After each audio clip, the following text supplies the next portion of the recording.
I'm Dale Thomas from OLCT. Today we're learning how to use the millisecond pulse setting on your digital multimeter. In particular today we're looking at injector pulse.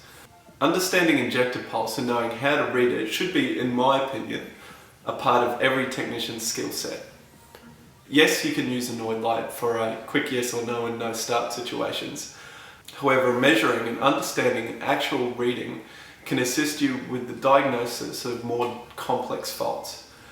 It's my suggestion that you check as many vehicles as you can so that you can familiarise yourself with the results and readings so that when you do come across a fault, it's an insight into that particular problem. The millisecond pulse function on a multimeter measures the length of time an actuator is energised. So say for example a 5 litre V8 injector, we would expect to see around 4 milliseconds at idle and around 35 milliseconds at 5,500 RPM. In the following demo, we're testing a 2002 GU Nissan Patrol with a 4.8 litre petrol engine. In this test, we're using the ES590 Professional Multimeter and the ES MagLead Pro Test Lead Kit for multimeters. Both are available for purchase from our website www.olct.co.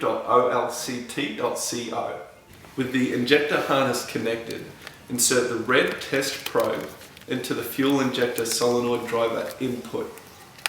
Here, we're using the MagLead Pro Test Lead Kit acupuncture probe. Put the black lead to earth and select MS Pulse on your multimeter. Press the trigger selection button and select negative trigger. Initially, the unit will read OL, then as readings stabilise, it will descend to the actual pulse width.